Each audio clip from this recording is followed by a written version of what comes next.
Many people out there are convinced that if you don't have a professional instructor or receive some type of ranking from someone else saying that you are qualified or competent, then you are not skillful in martial arts. Let's investigate this and see if we can prove whether or not a self-taught martial artist is as good or better than someone who has trained for years under a qualified instructor. First, we are going to investigate the concept of self-taught martial arts and what it means for the aspiring student. Second, we are going to talk about the reason why a person trains and what it takes to achieve the goals you are trying to reach with your training. Third, we are going to discuss methods of training by yourself and how everyday items can be used to test yourself and improve your martial skills. I will give you several examples of common items you can use and exercises you can perform to improve your martial skills during your solo practice. Before we get into this, I want to explain a little about who I am and why I'm speaking from a position of knowledge and authority on this subject. My name is Duncan and I have been training since I was 8 years old. At the time of this video, I have been training for 43 years and have experience in 3 of the 4 areas the majority of people use their martial skills. I have been in full contact tournaments, have used my skills on the battlefield, and I use my martial skills every day to keep myself safe and going home to my family every night. You can watch the video about my personal story entitled, Bruce Lee Inspired Master, on this channel for more detailed information about my personal martial arts journey and some of the challenges I faced on my road to becoming skilled in martial arts. Now, let's get into it and find out how you can do the same for yourself.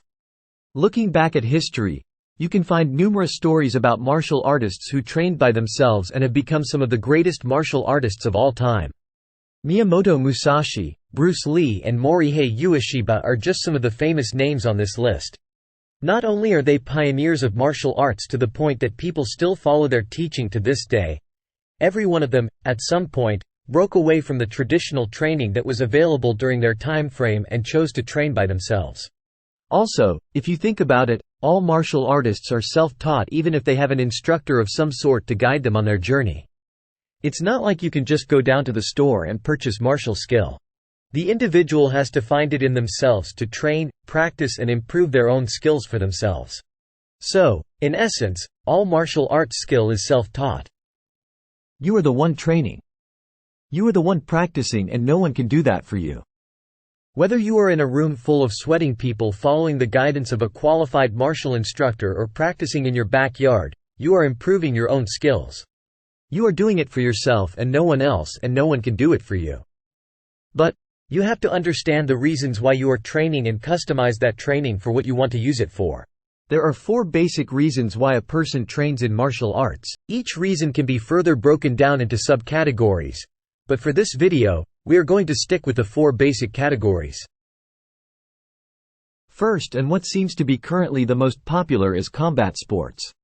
This is where you step into a specially designated area with another martial artist in a controlled environment under the watchful eyes of a referee and maybe some judges and pit your martial skills against that person. You can only get so far with solo training for combat sports because, let's face it, at some point you are going to have to be able to spar and test your own abilities against someone else. You can, however, teach yourself the basics of footwork, punching, kicking, some defensive measures, and even teach yourself a little bit of groundwork and grappling mobility through the use of specialized equipment such as heavy bags, mirrors and grappling dummies.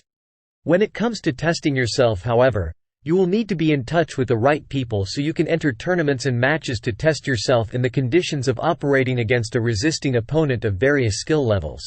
A combat sports martial practitioner is really nothing without someone to use their skills on. You can have hope when it comes to solo training because when you think about it, even the best combat sports practitioners in the world like Conor McGregor, Royce Gracie and Ken Shamrock have to train by themselves simply because of the fact that they are the best in the world and few can match their skills. So to keep themselves conditioned and in fighting form, they train alone. One of the most ignored versions of martial arts usage is for demonstration purpose or to keep the historical value of traditional martial arts alive. Forms tournaments are widely ignored by all but a few select people, but the public seems to love going to a theater and watch people like Jackie Chan, Jet Li, Chuck Norris and Michael J. White showcase their martial skills in a variety of scenarios on screen. There is even a currently trending set of viral martial shorts featuring a young martial artist showcasing his martial skills. So there is value in martial demonstration, and the practitioners are skilled in what they do, which is to look good performing martial techniques and make them look real and effective. Yes, this is also in the realm of performing stunts, but quite a bit more specialized and does require knowledge, practice, skill, and a lot of physical conditioning. Solo practice in this category of martial practice is absolutely possible. It starts with watching martial arts video clips and mimicking the movements you see until you start feeling like you are the actor you're watching. You can also teach yourself other skills like parkour so you can move around like Jackie Chan and incorporate that into your visual martial skills. Just remember that Jackie Chan has broken almost every bone in his body, and by mimicking him in your practice you run the risk of doing the same. So please be careful and get good medical insurance. Battlefield Close Quarters Combat aka CQC is the military's version of martial arts and its application on the battlefield in the case that a soldier runs out of ammunition.